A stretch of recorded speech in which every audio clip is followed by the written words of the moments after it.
नमस्कार, हिमाचल दस्तक में एक बार फिर आपका स्वागत है। मैं हूं आपके साथ मस्तराम डलैल। पेश करते हैं हिमाचल प्रदेश की प्रमुख खबरें। नए साल का जश्न मनाने के लिए हिमाचल प्रदेश तैयार है और पर्यटकों के लिए गुलजार होने लगे प्रमुख पर्यटक स्थल।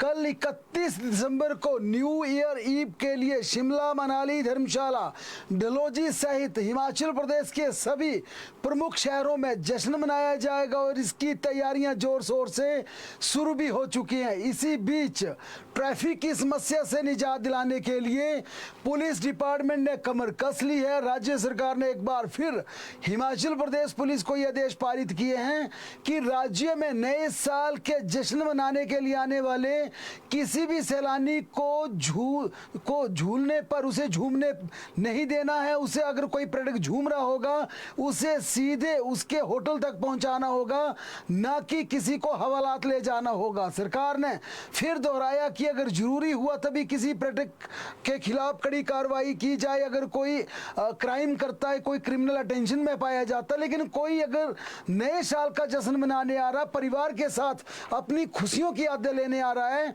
तो उस पर्यटक को तंग न किया जाए, ट्रैफिक प्लान को पुख्ता किया जाए और किसी को अनावश्यक तंग भी न किया जाए। इसी के चलते सरकार ने शराब ठेके, ढाबे 5 जनवरी तक पूरी रात खुला रखने की छूट तमाम यहाँ पर जितने भी कमर्शियल इन्वेस्टमेंट है, एस्टेब्लिशमेंट है, उनको दे दी है। और साथ में अगर प्रदेश की राजधानी शिमला की बात की जाए तो यहाँ पर चूंकि शिमला की एक बिल्कुल टिपिकल बात है, ये स्टेट कैपिटल भी है, टूरिज्म डेस्टिनेशन भी है, इसके चलते आमतौर पर देखा जाता है क्योंकि कल नॉन बोर्ड क्लासेस का कल रिजल्ट भी आएगा शिमला में। इसके चलते स्कूलों को भी कल 31 दिसंबर को बुलाया गया था। हालांकि 1 जनवरी को स्कूलों में छुट्टियां हो जाएगी, लेकिन ये कर्मचारी और स्कूलों की डिमांड उठ रही है कि 31 दिसंबर को कम से कम स्कूलों को बंद रखने का सरकार को राजधानी में फैसला लेना चाहिए और कल सरकारी दफ्तर भी बंद रखने चाहिए शिमला में, ताकि न्यू ईयर ईव के लिए जिस प्रकार से शिमला में कल 31 दिसंबर को सुबह 5-6 बजे से जाम लगने शुरू हो जाता है और ये जाम 1 जनवरी की सुबह तक, यानी करीब यूं कहा जाए 30 से 32 घंटे शिमला में राजधानी में जाम रहता है। हालांकि इसी जाम के चलते इस बार यह भी देखने में आया कि पर्यटक बड़े स्तर में हिमाचल प्रदेश का रुख करने की बजाय कश्मीर चले गए, क्योंकि सैलानियों को हिमाचल प्रदेश से आमतौर पर यह शिकायत रहती है कि ट्रैफिक व्यवस्था रोटेट नहीं होती, लंबा जाम लगता है, कई पर्यटकों को पूरी रात सड़कों पर बितानी पड़ती है। इसके चलते यहां भी यह डिमांड उठ रही थी पिछले कल से कि राजधानी शिमला कम से कम स्टेट कैपिटल के स्कूलों को बंद रखा जाए या यहां पर सरकारी दफ्तर बंद रखे जाए, ताकि यहां पर पर्यटकों को जो राजधानी और टूरिज्म डेस्टिनेशन का आपस में एक टकराव है वो ना हो। लेकिन फिलहाल सरकार ने इस पर फैसला नहीं लिया है। आज हमारी सामान्य प्रशासन विभाग से भी बात हुई, मुख्यमंत्री सुखविंदर सिंह सुक्खू से बात हुई, उनका भी कहना था कि ऐसा सुझाव जरूर आया है, ऐसा कर्मचारी या दूसरे वर्गों से सुझाव मिला है कि नए साल पर 31 दिसंबर को प्रदेश की राजधानी शिमला, मनाली, धर्मशाला, डलहौजी इन प्रमुख शहरों में ज़्यादा जाम लगता है। इसके चलते यहाँ पर यह डिमांड जरूर आई थी, लेकिन मुख्यमंत्री का कहना है कि फिलहाल हमने ऐसा कोई फैसला नहीं लिया है। कल अभी तक यही है कि कल तमाम दफ्तर भी लगेंगे, स्कूल भी खुलेंगे। लेकिन कर्मचारियों के, हिमाचल प्रदेश के कर्मचारियों से जुड़े 2 बिल सचिवालय में जरूर पहुंच गए। हिमाचल पुलिस को स्टेट कार्डर का जिस प्रकार से विधेयक धर्मशाला में लाया गया था और दूसरा बिल था कर्मचारियों की गिरफ्तारी से पहले इसकी सरकार से अनुमति लेनी होगी। ये दोनों बिल आज हिमाचल प्रदेश सचिवालय में आ गए और गृह विभाग ने इन दोनों बिलों को बैटिंग के लिए लॉ डिपार्टमेंट को भेज दिया है, क्योंकि अब यह स्पष्ट हो गया कि हिमाचल प्रदेश में चाहे कांस्टेबल हो, हेड कांस्टेबल हो या इसके ऊपर का अधिकारी हो, उसका हिमाचल प्रदेश के किसी भी हिस्से में तबादला हो सकेगा। उसके तबादला आदेश करने की शक्तियां भी अब डीजीपी को दी जाएंगी। और दूसरा बड़ा फैसला यह भी गृह विभाग से जुड़ा है। इस फैसले के अनुसार, क्योंकि अमेंडमेंट हुई है बिल में बाकायदा, अगर कोई भी हिमाचल प्रदेश का कर्मचारी किसी क्रिमिनल इंटेंशन में पाया जाता है तो उसे बिना किसी सूचना के गिरफ्तार किया जा सकता है। लेकिन किसी लड़ाई झगड़े में, किसी विवाद में, किसी शिकायत में कर्मचारी के खिलाफ अगर कोई ऐसी शिकायत होती है तो उस कर्मचारी कर्मचारी को पुलिस डिपार्टमेंट या पुलिस थाने का कोई भी इन्वेस्टिगेटिव ऑफिसर उसे कर्मचारी को अरेस्ट नहीं कर पाएगा। इन मामलों में कर्मचारी, सरकारी कर्मचारी की गिरफ्तारी से पहले हिमाचल प्रदेश सरकार से अनुमति लेना जरूरी होगी, चाहे वो क्लास 4 हो, क्लास 3 हो, क्लास 1 या क्लास 2, किसी भी रैंक का अधिकारी हो, किसी भी श्रेणी का कर्मचारी अधिकारी हो, अब उसे पुलिस बिना सरकार की अनुमति के गिरफ्तार नहीं कर सकती है। गिरफ्तारी में जो एग्जेम्पशन दी गई है, जो छूट दी गई है, सिर्फ कोई इंटेलिजेंस से जुड़ा मामला हो, देशद्रोह का मामला हो, रिश्वत का मामला हो, घूस लेने का मामला हो, या फिर कोई क्राइम से जुड़ा मामला हो, मसलन कोई किसी की हत्या कर देता है, कोई रेप कर देता है, ऐसे मामलों में पुलिस डिपार्टमेंट को किसी भी सरकारी कर्मचारी को गिरफ्तार करने से पहले अनुमति लेने की जरूरत नहीं होगी। लेकिन अन्य प्रकार के तमाम मामलों में जिसमें लड़ाई झगड़ा हो, जमीनी विवाद हो, आपसी टकराव हो, गाली गलोच हो, इस तरह के किसी भी नॉन बेलेबल ऑफेंस के मामलों में अब किसी भी हिमाचल प्रदेश के सरकारी कर्मचारी को बिना सरकार की अनुमति के अरेस्ट नहीं किया जा सकेगा। गृह विभाग में ये दोनों बिल पहुंचे थे और गृह विभाग ने बैटिंग के लिए ये बिल लॉ डिपार्टमेंट को भेज दिया है। हिमाचल प्रदेश में बीपीएल परिवारों की सूची में फिर संशोधन किया जाएगा। ये आदेश आज मुख्यमंत्री सुखविंदर सिंह सुक्खू ने जारी किए हैं। ग्रामीण विकास विभाग की आज महत्वपूर्ण रिव्यू बैठक थी। मुख्यमंत्री ने 2-2 कहा कि हिमाचल प्रदेश में बड़े स्तर पर एक शिकायत आती है कि बीपीएल परिवारों के चयन में पारदर्शिता नहीं बदली जाती। उन्होंने कहा कि अब ग्रामीण विकास विभाग इसके लिए नए मापदंड तैयार करेगा। वार्षिक आय में संशोधन पर विचार किया जाएगा, ये डिपार्टमेंट को डायरेक्शन दी है और 5 जनवरी से पहले हिमाचल प्रदेश में इसकी गाइडलाइंस तैयार कर ली जाएंगी। मुख्यमंत्री ने डिपार्टमेंट के अधिकारियों को निर्देश जारी किए हैं। मंत्रिमंडल की मंजूरी के बाद इसे नोटिफाई किया जाएगा और कहा गया है कि कैबिनेट की बैठक में इसे लाया जाए। जनवरी में होने वाली ग्राम सभा की बैठक में ग्रामीणों के साथ भी सरकार अपने इस फैसले को साझा करेगी कि इनकम का क्राइटेरिया इतना कर दिया गया है ताकि कम से कम हिमाचल प्रदेश में पात्र लोगों को बीपीएल में शामिल किया जाए। बीपीएल परिवारों की सूचियों को सत्यापन करने के लिए 2 सदस्यीय समिति बनेगी। उपमंडल स्तर पर एसडीएम और बीडीओ शामिल होंगे। अंतिम सूची से संबंधित आपत्ति डीसी या मंडलायुक्त के पास दर्ज करवा सकेंगे।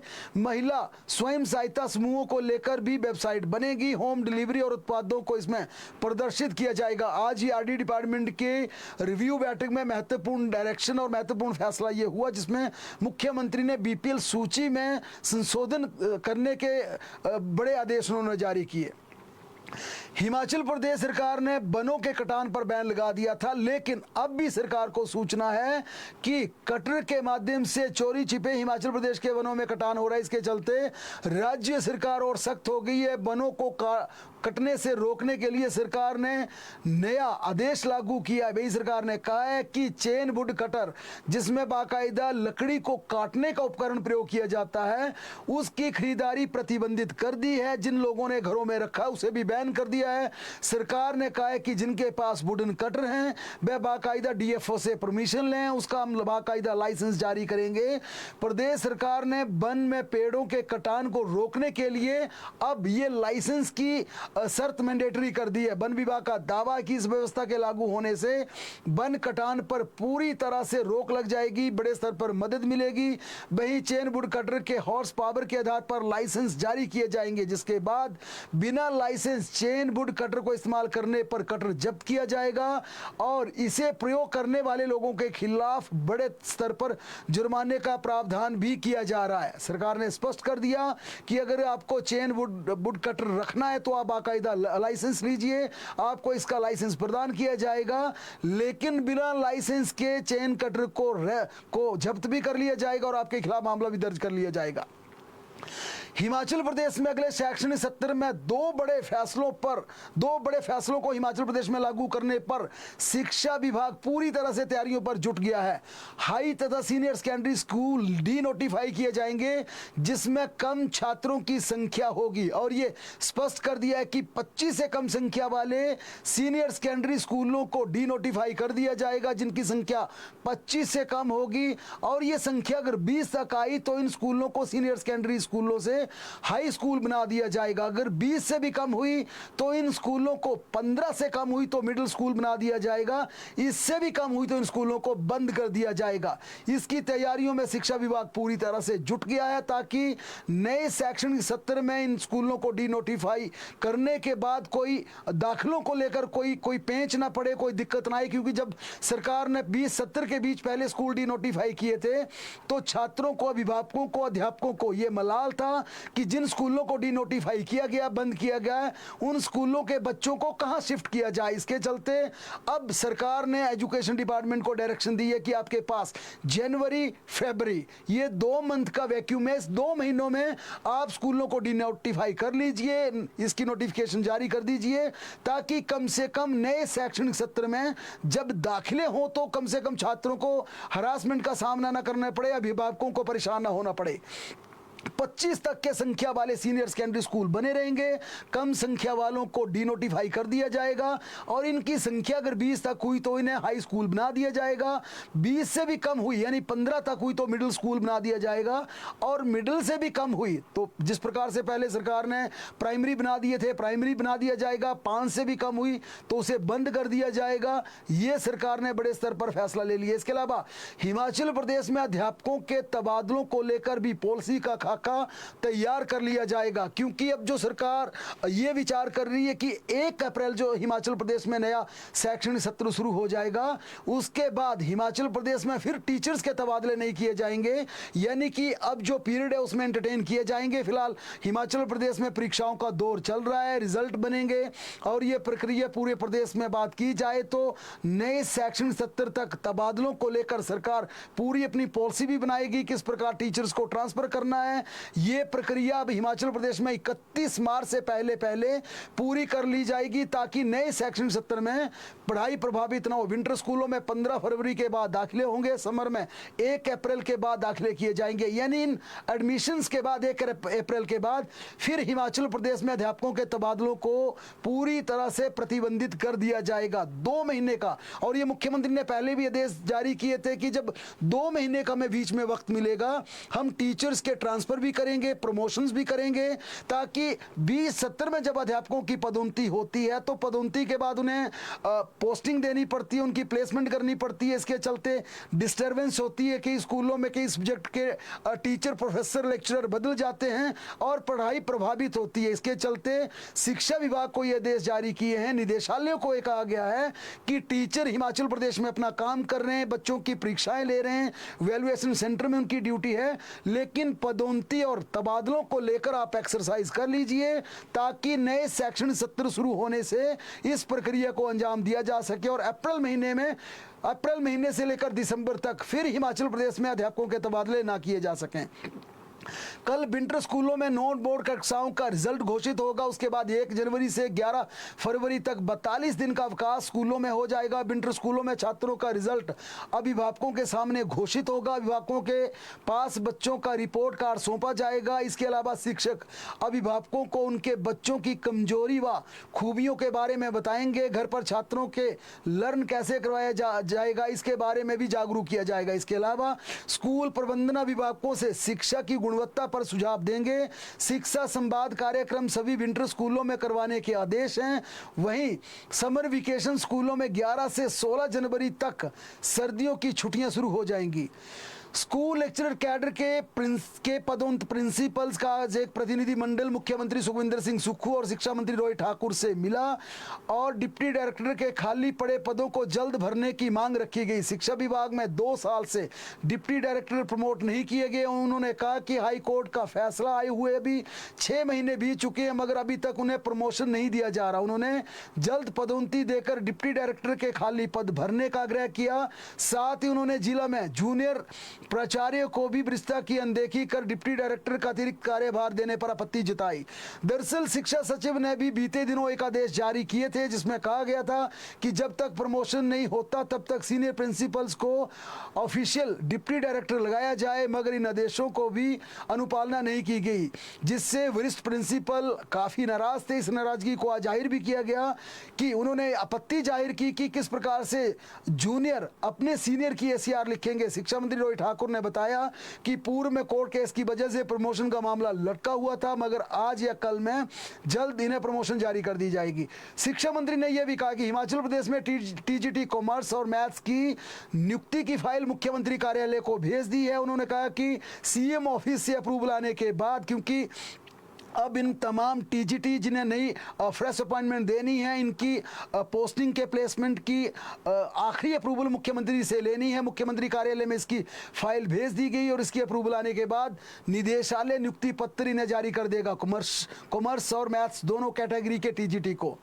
हिमाचल प्रदेश स्कूल शिक्षा बोर्ड की मार्च 2025 में होने वाली 10वीं 12वीं की वार्षिक परीक्षाएं 4 मार्च से शुरू होंगी। शिक्षा बोर्ड ने मैट्रिक और जमा 2 की नियमित एवं राज्य मुक्त विद्यालय की वार्षिक परीक्षा कंपार्टमेंट अतिरिक्त विषय श्रेणी सुधार परीक्षा के प्रस्तावित शेड्यूल जारी किया है। बोर्ड की ओर से जारी शेड्यूल के तहत 10वीं कक्षा की परीक्षाएं 4 मार्च से शुरू होंगी और 19 मार्च को 10वीं कक्षा का अंतिम पेपर होगा। वहीं जमा 2 कक्षा की परीक्षाएं 4 से 29 मार्च तक आयोजित की जाएंगी। बोर्ड सचिव डॉक्टर मेजर विशाल शर्मा ने बोर्ड ने वार्षिक परीक्षा का प्रस्तावित शेड्यूल जारी किया। उन्होंने छात्रों, अभिभावकों, अध्यापकों और शिक्षा क्षेत्र से जुड़े प्रत्येक वर्ग से इस प्रस्तावित शेड्यूल के संदर्भ में सुझाव मांगे। उन्होंने कहा 10 दिन के भीतर प्राप्त होने वाले लोगों को सुझावों पर विचार किया जाएगा और अंतिम शेड्यूल को जारी किया जाएगा।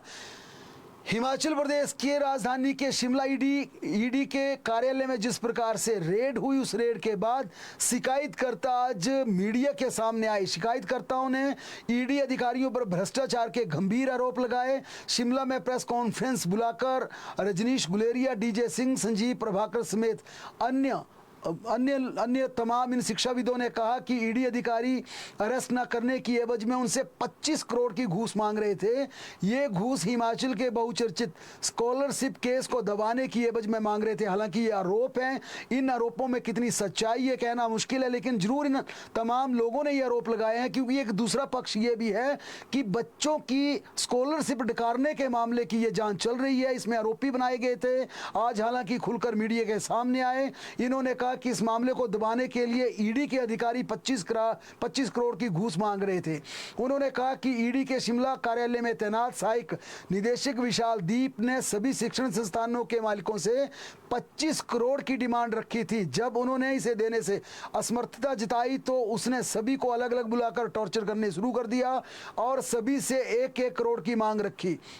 इनकार करने पर आरोपी धमकियां देता था। इससे मजबूर होकर उन्होंने सीबीआई को शिकायत सौंपी। शिकायतकर्ताओं ने आरोप लगाया कि शिमला के ईडी कार्यालय में अधिकारी ने पैसों की उगाही करने के लिए गिरोह चला रखा था, एक धंधा चला रखा था। इसमें सहायक निदेशक विशाल दीप के अलावा उसके दफ्तर में तैनात नीरज, सुनील व चपरासी भी शामिल थे। इसके अलावा सहायक निदेशक का भाई विकास दीप भी इस धंधे का मास्टरमाइंड था। उन्होंने कहा कि इन सब ने मिलकर ईडी कार्यालय को डकैतों का अड्डा बना रखा था। ये बड़े आरोप उस ईडी पर लगे हैं जो देश में भ्रष्टाचार के मामलों की जांच करती है और कई लोगों को हवालात के अंदर भेजती है। इसी ईडी को लेकर केंद्रीय राजनीति से लेकर प्रदेश की सियासत तक जबरदस्त घमासान हो रहा है और आरोप लगते हैं कि ईडी का केंद्र सरकार इन एजेंसियों का गलत इस्तेमाल कर रही है। लेकिन आज जिस प्रकार से प्रेस वार्ता का आयोजन कर तमाम यूनिवर्सिटी चलाने वाले लोगों ने आरोप लगाया कि इसी ईडी के दफ्तर को डकैतों का अड्डा बना दिया। शिकायतकर्ताओं ने प्रेस वार्ता में कहा कि ईडी अधिकारी को उन्होंने 55 लाख रुपए दिए थे जो सीबीआई ने रिकवर कर लिए। उन्होंने कहा सीबीआई का आभार प्रकट करते हुए कहा कि उनकी शिकायत पर सीबीआई ने 5 मिनट के भीतर कमेटी गठित कर पूरी तरह से ये पूरा मामला अपनी गिरफ्त में लिया और कुछ लोगों को सलाखों के पीछे भी भेज दिया। लेकिन इन लोगों ने फिर एक बार डिमांड दोहराई कि जो मुख्य आरोपी इस मामले का मास्टरमाइंड है ईडी का सहायक निदेशक, उसे जल्द गिरफ्तार किया जाए और सख्त से सख्त सजा दी जाए।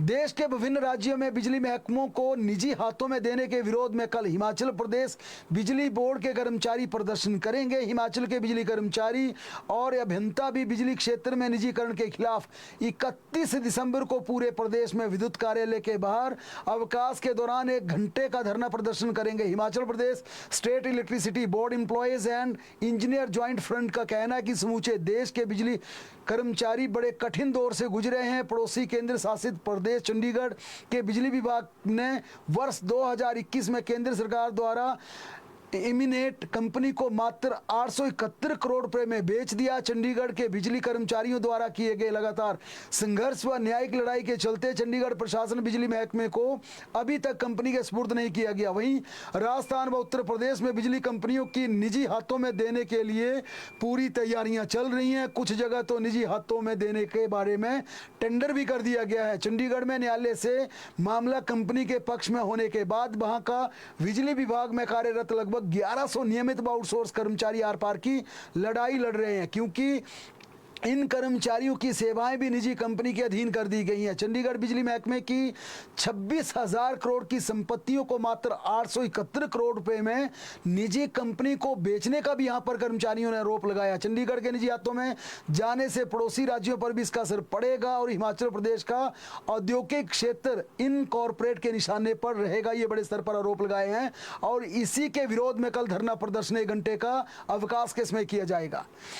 शिमला में पुरुषों को भी शौच का शुल्क चुकाना होगा। हालांकि अभी तक शिमला में नगर निगम की परिधि में आने वाले शौचालयों में पुरुषों से शौच शुल्क नहीं वसूला जाता था, मगर अब नगर निगम पुरुषों से भी शौच शुल्क वसूलने का निर्णय लिया है। आज नगर निगम शिमला की मासिक बैठक में इसकी मंजूरी प्रदान कर दी गई। शिमला में मौजूदा समय में नगर निगम के अधीन 130 शौचालय हैं। इनमें से शहर के प्रमुख स्थलों में बने 30 शौचालयों में पुरुषों से भी शुल्क वसूलने का आज आदेश पारित किया गया। इसके अलावा शहर के कारोबारियों का कार्ड बनाया जाएगा। इसकी एवज में प्रतिमाह उनसे 150 रुपये लिए जाएंगे ताकि वे शौचालय का फ्रीक्वेंटली इस्तेमाल कर सकें। जल शक्ति विभाग में आज 45 जेई को एसडीओ पदोन्नत कर दिया गया। इन तमाम 45 एसडीओ की नोटिफाई कर दी। हालांकि इनकी पोस्टिंग प्लेसमेंट की फाइल मुख्यमंत्री कार्यालय को भेजी गई और माना जा रहा है कि पोस्टिंग में भी प्लेसमेंट के लिए थोड़ा वक्त लग सकता है, लेकिन इन्हें पदोन्नति का लाभ आज से ही मिल जाए, इसके चलते जल शक्ति विभाग की तरफ से नोटिफिकेशन जारी कर दी है। और अब पदोन्नति के इंतजार में बैठे दूसरे कनिष्ठ अभियंताओं की अगली सूची तैयार करने के भी जल शक्ति विभाग ने आदेश जारी कर दिए हैं।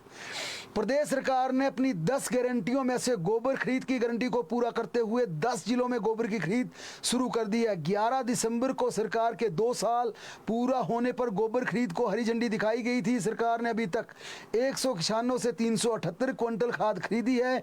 किन्नौर और लाहौल स्पीति 2 कबायली जिलों को छोड़कर 10 जिलों में गोबर की खरीद शुरू कर दी गई है। जानकारी कृषि मंत्री चौधरी चंद्र कुमार ने दी। उन्होंने कहा कि किसानों से 5 और 10 किलो के पैकेट में गोबर खाद खरीदी जा रही है। ठेकेदारों को 5 रुपए किलो के हिसाब से एकत्रित करने और ट्रांसपोर्टेशन के आदेश दिए गए हैं। आगे सरकार इसको 11 से 12 रुपए प्रति किलो के हिसाब से बेचेगी। ये कृषि मंत्री ने ये जानकारी दी है। उन्होंने कहा कि अब 3 किलो के हिसाब से खरीदी जा रही है। उन्होंने कहा कि सरकार 2 रुपए किलो के हिसाब से गोबर खरीद की गारंटी दी थी, अब 3 किलो के हिसाब से खरीद रही है, लेकिन किसान अब 5 से 8 रुपए किलो के हिसाब से गोबर बेचने की बात कह रहे हैं। यदि गोबर खरीद का अच्छा रिस्पॉन्स मिला तो रेट बढ़ाने पर सरकार विचार करेगी। ये कृषि मंत्री ने आज मीडिया के साथ बात कही है। क्राइम की बात करें तो ऊना जिला के साथ लगते रामपुर हरोली पुल के समीप एक दर्दनाक सड़क हादसे में 40 वर्षीय बाइक सवार दर्शन सिंह की मौत हो गई। तेज रफ्तार गाड़ी ने विपरीत दिशा में जाकर बाइक को जोरदार टक्कर मार दी। टक्कर के बाद गाड़ी चालक बाइक सवार को करीब 20 मीटर तक घसीटते हुए ले गया। घटना के तुरंत बाद दर्शन सिंह को रीजनल अस्पताल पहुंचाया गया, जहां डॉक्टरों ने उसे मृत घोषित कर दिया। पुलिस ने मामला दर्ज कर छानबीन शुरू कर दी है। कालका शिमला राष्ट्रीय राजमार्ग 5 पर जवाली के पास आज एक निजी वोल्वो बस दुर्घटना का शिकार हो गई। गनमिति ये रही कि सड़क दुर्घटना में कोई जान हानि का नुकसान नहीं हुआ। ये घटना सुबह 7 बजे की है, जब चंडीगढ़ से शिमला जा रही एक निजी वोल्वो बस जवाली के पास सड़क किनारे डिवाइडर से जाकर टकरा गई। जिस समय ये सड़क दुर्घटना का मामला सामने आया, उसमें बस में करीब 35 यात्री सवार थे। घायल यात्रियों को परमाणु अस्पताल में भर्ती करवाया गया।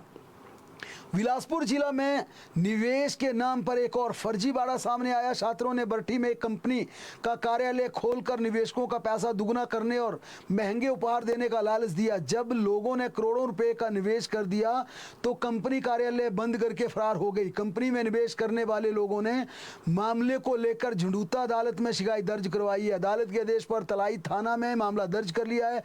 झंडूता के रहने वाले संजय कुमार से 14 अन्य शिकायतकर्ताओं ने बताया कि पिछले साल बरठी में एक फाइनेंस कंपनी का कार्यालय खुला। कंपनी में एक स्थानीय व्यक्ति भी काम कर रहा था। उसने और कंपनी के खोलने वाले पंजाब के कुछ लोगों ने निवेश के लिए उकसाया। उन्होंने कंपनी की आकर्षक योजनाएं दिखाई और जाल में फंसाकर निवेश करवा लिया। गिरिपार क्षेत्र के नेरा डांग के 31 वर्षीय रोशन कुमार का पैर फिसलने से गहरी खाई में गिरने से मौत हो गई। रोशन कुमार पिछले कल किसी काम से सोतौन आया हुआ था तथा देर शाम को वे अपने अन्य साथियों के साथ गाड़ी के माध्यम से रेणुका की तरफ जा रहा था। वह नोरा डांग के पास शौच करने के लिए उतरा। अचानक युवक का पैर फिसलने के कारण गहरी खाई में जा गिरा। गंभीर अवस्था में युवक को सिविल अस्पताल लाया गया, जहां चिकित्सकों ने उसे मृत घोषित कर दिया। ऊना जिले के अम्ब मंडल की सूरी में मंदिर पर कब्जे करने को लेकर दो गुटों की आपसी झड़प में 5 लोग घायल हो गए। सूरी पंचायत एवं मंदिर कमेटी के अध्यक्ष कुलदीप सिंह ने मामला दर्ज करवाया कि पिछले कल वे अपने 2 साथियों राजेंद्र कुमार और जगदेव सिंह के साथ मंदिर का गेट बंद करके बैठे थे। तभी उनकी शिकायत पर 2 पुलिस अधिकारी जांच करने आए। जैसे ही उन्होंने उनके लिए मंदिर का गेट खोला तो प्रताप सिंह, भवानी सिंह समेत करीब 20 लोगों ने उसी वक्त पीछे से मंदिर के अंदर आ गए और उन पर हमला कर दिया। इस दौरान उपद्रवियों से बचने आई उनकी पत्नी और बेटे के साथ पुलिस पर भी हमला कर दिया, जिससे वह और उनकी पत्नी और उनका बेटा घायल हो गए। कुलदीप कुमार का आरोप है कि उनकी पत्नी कैंसर की मरीज है और इस मारपीट के दौरान वे बेहोश हो गई। इसके बाद स्थानीय लोगों ने बीच बचाव कर उन लोगों को जंगल से छुड़वाया। कुलदीप कुमार का कहना है कि ये लोग उसे और उसके परिवार को जान से मारने की धमकी भी देते थे। मंदिर पर जबरन कब्जा करने के लिए लोग लगभग हर रोज उनके साथ मारपीट करते थे। उन्होंने पुलिस से अपने परिवार को सुरक्षा और न्याय दिलाने की गुहार लगाई है। पुलिस ने दोनों पक्षों की क्रॉस शिकायत के आधार पर क्रॉस एफआईआर दर्ज कर आगामी कार्रवाई शुरू कर दी है। शिमला जिला के पर्यटन स्थल कुफरी में पिछले कल पंजाब से आए टूरिस्टों ने स्थानीय लोगों पर चाकुओं से हमला कर दिया। इसमें 3 लोग गंभीर रूप से घायल हो गए। तीनों घायलों को आईजीएमसी शिमला में भर्ती करवाया गया। पुलिस ने पंजाब से आए 4 टूरिस्टों को हिरासत में ले लिया है और अगली कार्रवाई शुरू कर दी है। दरअसल पिछले कल 4 बजे के करीब टूरिस्ट और स्थानीय पर्यटक कारोबारियों के बीच स्नो बूट बदलने को लेकर कहासुनी हो गई। ये कहासुनी हाथापाई में बदल गई और पर्यटकों ने स्थानीय लोगों पर चाकुओं से हमला कर दिया। इस हमले में जगदीश शर्मा, शेखर शर्मा, निखिल सिंगटा गंभीर रूप से घायल हो गए। इसके बाद स्थानीय लोगों ने पुलिस को सूचना दी, जिस पर पंजाब से आए इन सैलानियों को गिरफ्तार कर लिया गया। अब पिछले कल भूषण ज्वेलर ने अपना मेगा ड्रॉ निकाला, जिसमें 3 लग्जरी कारें दी गई, 5 स्कूटियां दी गई। ये अभियान बड़े स्तर पर दीपावली की खुशियों को लेकर था। भूषण ज्वेलर सोलन ने ये कार्यक्रम करीब 2 से ढाई महीने आयोजित किया और भूषण ज्वेलर सोलन में जितने भी लोगों ने गहने खरीदे, 10,000 से ऊपर की खरीदारी की थी, उन्हें बाकायदा एक कूपन दिया गया था। कल 36,000 इन कूपनों को एकत्रित करके डिस्ट्रिक्ट एडमिनिस्ट्रेशन, जिसमें deputy commissioner Manmohan Sharma, Ajay Yadav, ADC Solan और एसडीएम पूनम, इन तीनों अधिकारियों की मौजूदगी में पूरे शहर के सामने इन सभी 36,000 कूपनों को मिलाकर खोला गया, जिसमें 3 लग्जरी कारें गिफ्ट में दी गई, उपहार में दी गई, जिनका लकी ड्रॉ निकला और 5 स्कूटियां प्रदान की गई। हिमाचल प्रदेश में मौसम की बात की जाए तो 2 जनवरी को फिर से बारिश बर्फबारी की संभावना जताई गई है। 2 से 4 जनवरी तक 1-2 स्थानों पर बारिश बर्फबारी होने की संभावना। मौसम विज्ञान केंद्र के मुताबिक किन्नौर, लाहौल स्पीति, चंबा, कुल्लू, सिरमौर व शिमला के ऊपरी क्षेत्रों में बारिश बर्फबारी की संभावना है। 5 को अनेक स्थानों पर बारिश बर्फबारी का पूर्वानुमान है। प्रदेश में अभी भी कड़ाके की ठंड चल रही है। 8 स्थानों पर न्यूनतम तापमान अभी भी -डिग्री से नीचे चला गया, जिसमें कल्पा, केलोंग, मनाली, कुकुमसेरी, बरमोर, सियोबाग, समदो, ताबो, इन तमाम क्षेत्रों में तापमान 0 से नीचे चल रहा है। नारकंडा, भुंतर व सरान का पारा भी 0 तक पहुंच गया है। धूप खिलने से अधिकतम तापमान में बढ़ोतरी जरूर हुई है। जिन तमाम इलाकों में धूप आई है वहां पर जरूर तापमान बढ़ा है, लेकिन अभी भी हिमाचल प्रदेश के अधिकतर क्षेत्रों में बारिश तरह बर्फबारी, ताजा बारिश तरह बर्फबारी होने से ठंड का प्रकोप बढ़ गया है। बहरहाल हिमाचल प्रदेश में तमाम जानकारियों के लिए लगातार जुड़े रहें हमारे साथ। देखते और पढ़ते रहें हिमाचल दस्तक।